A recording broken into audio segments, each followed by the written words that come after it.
मित्र हो नमस्कार. तुझं माझं जमेना आणि तुझ्या वाचून कर्मेना अशी मराठीत एक म्हण आहे. महाविकास आघाडीतील 3 घटक पक्षांच्या बाबतीतसुद्धा नेमकं असंच सुरू आहे. तसं त्यांना एकमेकांबरोबर राहायचं नाही. निवडणुका आल्या की एकमेकांविरोधात लढण्यातच ते धन्यता मानतात. पण एकमेकांवाचून करमत नाही अशीसुद्धा त्यांची अवस्था आहे. आता राजकीयदृष्ट्या बोलायचं झालं तर कोणीही कोणाचा कायमचा शत्रू किंवा कायमचा मित्र नसतो. त्या पद्धतीनं महाविकास आघाडीतील या तिन्ही घटक पक्षांना ते दूर जाण्याचा जेव्हा प्रयत्न करतात तेव्हा राजकीय परिस्थिती त्यांना पुन्हा एकत्र आणते. आज मी ज्या गोष्टीवर बोलणार आहे ती आहे राज्यसभा निवडणूक. 16 मार्चला याच्यासाठी मतदान होणार आहे आणि या मतदानावेळी महाविकास आघाडीकडे फक्त एक जागा आहे. एक जागा त्यांना लढवता येऊ शकते, एक जागा त्यांना जिंकता येऊ शकते. पण त्यासाठीसुद्धा तिन्ही पक्ष एकत्र येणं गरजेचं आहे. कसं ते पाहूया आजच्या व्हिडिओतून. आणि या तिन्ही घटक पक्षातील राजकीयदृष्ट्या ते एकत्र येऊ शकतात का आणि त्यांच्या एकमेकांसाठी काय अटी आहेत या संदर्भातला आजचा व्हिडिओ आहे. तर शेवटपर्यंत पाहायला विसरू नका. मित्र हो नमस्कार. तुम्ही पाहताय विचारमोती. राज्यसभेच्या 7 जागांसाठी 16 मार्चला मतदान होणार आहे. महायुतीकडे असलेलं संख्याबळ पाहता एकूण 7 जागा ज्या आहेत त्यापैकी 6 जागा सत्ताधाऱ्यांच्या पारड्यात पडू शकतात. मित्र आपल्याला माहिती आहे राज्यसभा आणि विधान परिषद ही 2 सभागृह अशी आहेत की जी कधीही विसर्जित होत नाही. त्यांना स्थायी सभागृह असं म्हणतात. ते कधीही विसर्जित होत नाही. त्यांचे जे सभासद असतात म्हणजे जे खासदार असतात, राज्यसभेचे खासदार आणि विधान परिषदेचे आमदार, हे टप्प्याटप्प्यानं निवृत्त होत राहतात. त्यांची 5 वर्ष झाली की ते निवृत्त झाले की त्या ठिकाणी नव्याने भरले जातात.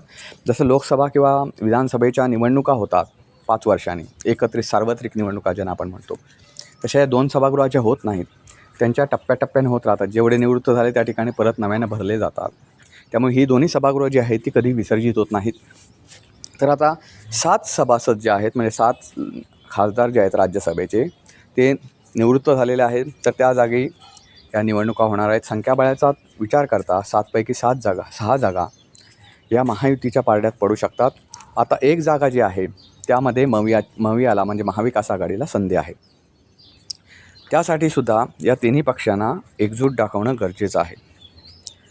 एकूण 7 सदस्यांचा कार्यकाळ आता संपलेला आहे.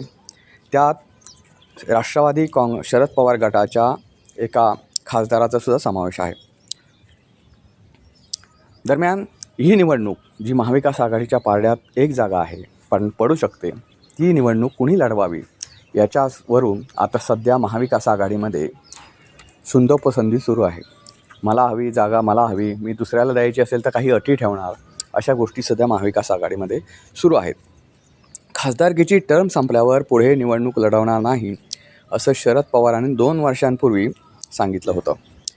पण सध्याची राजकीय परिस्थिती पाहता म्हणजे अजित पवार यांचं झालेलं अकाली निधन, त्यानंतर दोन्ही राष्ट्रवादी काँग्रेसच्या विलिनीकरणाचा बारगळलेला विषय, यामुळे सध्या राजकीय परिस्थिती बदललेली आहे.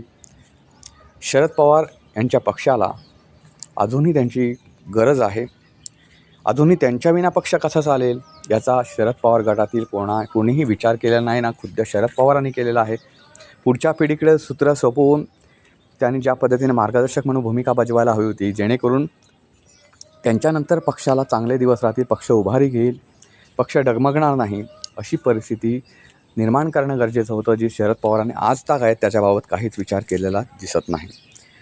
त्यामुळे शरद पवार ह्या वयातसुद्धा तब्येत साथ देत नसतानासुद्धा हे निवडणूक लढवू शकतात अशी सध्याची परिस्थिती आहे. मात्र निवडणूक लढवली तरीसुद्धा त्यांना जिंकण्यासाठी उद्धव सेना आणि काँग्रेसच्या मतांची गरज लागणार आहे. कशी ती पाहूया. मित्र हो, राज्यसभेवर जाण्यासाठी 37 मतांचा कोटा आहे. बघा, राज्यसभेवर जायचं असेल तर 37 मतांचा कोटा आहे. हा जो राज्यसभेला मतदान करतात, निवडून आणण्यासाठी खासदार निवडतात, त्याच्यासाठी मतदानाचा अधिकार हा आमदारांना असतो. शरद पवार पक्षाकडे केवळ 10 आमदारांचं बळ आहे. तर शिवसेना उद्धव सेनेकडे 20 आमदारांचं बळ, काँग्रेसकडे 16 आमदार आहेत. दोन्ही पक्षांकडे शरद पवारांपेक्षा अधिक आमदार आहेत. सध्याचं चित्र पाहता काँग्रेस राज्यसभेसाठी आग्रही आहे. शरद पवार राज्यसभेवर जाणार असतील तर विधान परिषदेची जागा तरी निदान काँग्रेसला मिळावी अशी भूमिका काँग्रेसचे प्रवक्ते असलेल्या अतुल लोंढे यांनी मांडले. शरद पवार यांना यावेळीसुद्धा राज्यसभेवर जाण्याची इच्छा आहे. त्यांनी ती माझ्याकडे बोलून दाखवल्याची प्रतिक्रिया संजय राऊत यांनी दिली. त्यामुळे शरद पवारांच्या नेमक्या मनात चाललं आहे काय याबाबत सध्या अनेकांना उत्सुकता आहे. पवार राज्यसभेवर जाणार असतील तर मग शिवसेना त्यांना पाठिंबा देईल असं राऊत म्हणाले. त्यामुळे शिवसेना आणि शरद पवार गट हे दोन्ही पक्ष या निवडणुकीसाठी एकत्र येऊ शकतात. राज्यसभेची जागा शरद पवारांच्या रूपात राष्ट्रवादीकडे गेली तर काँग्रेस मे महिन्यात रिक्त होणारी विधान परिषदेची जागा मागणार हे निश्चित आहे. अशा स्थितीत उद्धव ठाकरेंसमोर मोठा पेच असेल. उद्धव ठाकरे यांच्या विधान परिषदेची टर्म जी आहे 5 वर्षाची ती आता येत्या मे महिन्यात संपणार आहे. त्यांना निवडून जाण्यासाठी काँग्रेसची मदत लागेल. पण राज्यसभा विधान परिषदेच्या जागा सोडून काँग्रेसच्या हाती काहीच लागणार नाही. त्यामुळे आकड्यांचा खेळ जुळत नसल्यानं सगळा डाव अडकल्याची सध्याची चर्चा आहे. मित्र, सांगायचंच झालं तर उद्धव ठाकरे यांची 5 वर्षाची टर्म संपल्यानंतर मे महिन्यात निवडणुका लागतील विधान परिषदेच्या. मात्र त्या ठिकाणावरून पुन्हा उद्धव ठाकरे निवडणूक लढवण्याची त्यांची इच्छा आहे. ते पाहता काँग्रेसने ज्या अटी ठेवलेल्या आहेत शरद पवार गटासमोर असेल की आम्हाला राज्यसभा जर मिळाली नाही तर आम्हाला विधान परिषदेची जागा देण्यात यावी. आणि ती विधान परिषदेची जागा जी रिक्त होते ती उद्धव ठाकरे यांचा कार्यकाल संपल्यामुळे रिक्त होते. ती जागा काँग्रेसला मिळणार नाही, कारण उद्धव ठाकरे तिथून स्वतः इच्छुक आहेत पुन्हा विधान परिषदेवर जाण्यासाठी. त्यामुळे ती जागा काँग्रेसला मिळणार नाही. काँग्रेसला ती जागा मिळाली नाही तर काँग्रेस राज्यसभा निवडणुकीमध्ये शरद पवार गटाला पाठिंबा देणार नाही. अशा सगळ्या क्लिष्ट गोष्टी महाविकास आघाडीमध्ये सुरू आहेत. सांगायचं झालं मित्रांनो तर विधान परिषदेची जागा काँग्रेसला जर उभाटानं दिली नाही, उद्धव सेनेनं दिली नाही तर निवडणूक लढवताही येणं अशक्य होऊन जाणार आहे. कारण संख्याबळ त्यांच्याकडे पुरेसं नाही काँग्रेसकडे. विधान परिषद असो की राज्यसभा निवडणूक असो, या दोन्ही निवडणुका तिन्ही पक्षांना एकत्र आल्याशिवाय त्यांचा उमेदवार निवडून येऊ शकत नाही. कारण तुम्हाला मी मगाशी सांगितलं, विधान परिषदेसाठी सुद्धा आम्ही सर्वसामान्य मतदान करीत नसतो.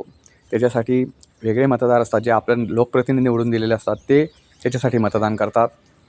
त्यामुळे संख्याबळ किती आहे, मतदार किती एखाद्याच्या मागे आहेत त्याच्यापेक्षा त्यांचं निवडून आणि लोकप्रतिनिधीमध्ये संख्याबळ किती आहे हे महत्त्वाचं आहे. मित्र, सांगायचं झालं तर या 3 तिघाडा काम बिघाडा अशी एक म्हण आहे हिंदीमध्ये, तशी गोष्ट महाविकास आघाडीच्या बाबतीत सध्या होताना दिसते. काँग्रेसला पण काहीतरी हवं आहे. जागा आहे ते बघा, राज्यसभेची एक जागा महाविकास आघाडीच्या पारड्यात पडू शकते आणि विधान परिषदेची एक जागा ते निवडणूक लढवून जिंकू शकतात किंवा हरू शकतात हे नंतरचा विषय. ती एक जागा मिळू शकते. अशा 2 जागा आहेत, राज्यसभेची एक आणि विधान परिषदेची एक. आणि पक्ष आहेत 3. या तिन्ही पक्षांच्या सुद्धा काही ना काही मागण्या आहेत. शरद पवार गट म्हणतोय की मला राज्यसभेची जागा हवी. मग काँग्रेसने समजा पर्याय ठेवला की आम्हाला विधान परिषद जागा द्या, तर ती उद्धव सेनेला हवे. कारण त्यांचा एक व्यक्ती म्हणजे उद्धव ठाकरे स्वतः या जागेवरून निवृत्त होत आहेत. त्यांना तिथे पुन्हा निवडणूक लढवायची आहे. त्यांना पुन्हा निवडणुकीला विधान परिषदेत उभं राहायचं आहे आणि तिथे निवडून जायचं आहे अशी त्यांची इच्छा आहे. त्यामुळे उद्धव सेनेचा त्याच्यावर दावा आहे. मग काँग्रेसनं फक्त पाठिंबा द्यायचा का, इतरांना निवडून आणण्याची कामच काँग्रेसनं करायची का, असा एक आरोप, असा एक मतप्रवाह काँग्रेसमध्ये निर्माण होतो आहे. आणि तुम्हाला माहिती आहे, काँग्रेस बेदखल करण्याइतपत महाराष्ट्रात अजूनही कमजोर झालेली नाही. उलट महाविकास आघाडीतील इतर 2 घटक पक्षांच्या तुलनेत काँग्रेसची कामगिरी महाराष्ट्रामध्ये चांगली राहिलेली आहे. कार्यकर्त्यांचं बळ नसतानासुद्धा. कारण काँग्रेसकडे जे जुन्या पारंपरिक कार्यकर्ते आहेत ते पदाधिकारी किंवा नेते सोडून गेले काँग्रेस. पण काँग्रेस ही कार्यकर्त्यांवरच्या जोरावर चालणारा संघटना आहे. जो काँग्रेस ही कार्यकर्ता आहे, हाडाचा कार्यकर्ता आहे, त्यांना अजूनही काँग्रेस सोडलेली नाही. तो अजूनही काँग्रेससोबतच आहे. दुसरीकडे राष्ट्रवादी शरद पवार गट असेल किंवा उद्धव सेना असेल, ह्या दोन्ही पक्षांचे कार्यकर्ते पाव तिकडे धाव अशी त्यांची अवस्था झाली. त्यांनी मिळेल तिकडे संधी साधली आणि सत्ताधारी पक्षांमध्ये कधी गेले हे यांनाही कळलं नाही. वरचे नेते फोडले गेले पहिले, नेत्यानंतर त्यांचे कार्यकर्ते हळूहळू आपसुकत त्यांच्याबरोबर गेले. त्यामुळे उद्धव सेना आणि राष्ट्रवादी शरद पवार गटाची जेवढ्या प्रमाणात वाताहत झाली तेवढी काँग्रेसची वाताहत महाराष्ट्रात झालेली नाही. भलेही काँग्रेसचे नेते, अनेक नेते हे भाजपमध्ये गेले, पण त्याचा पक्षावर फार परिणाम पडला असं सध्याचं चित्र नाही. कारण मगाशीच म्हटलं की काँग्रेसची जी कार्यकर्त्यांची फळी आहे, जी रूट लेवलला काम करते. एक लक्षात घ्या मित्रांनो, झाडवरून म्हणत असलं तरी रूट म्हणजे मुळं जोपर्यंत शाबूत आहेत, मुळं जोपर्यंत पाय घट्ट रोवून जमिनीमध्ये उभे आहेत, तोपर्यंत झाडाला काहीही होऊ शकत नाही. हे महत्त्वाचं आहे, जे काँग्रेसच्या बाबतीत म्हणता येईल. त्यामुळे मित्र हो, तुम्हाला या संदर्भात काय वाटतं? या राजकीय परिस्थितीवरून तुमची प्रतिक्रिया काय? तिन्ही पक्ष राज्यसभा आणि विधान परिषदेच्या निवडणुकांसाठी एकत्र येऊ शकतात का? याबद्दल तुमची मतं कॉमेंट बॉक्समध्ये नक्की कळवा. व्हिडिओ आवडला तर शेअर करा, चॅनलला सबस्क्राईब करायला विसरू नका. पुन्हा भेटू पुन्हा एका अशाच नवीन व्हिडिओचा. तोपर्यंत नमस्कार.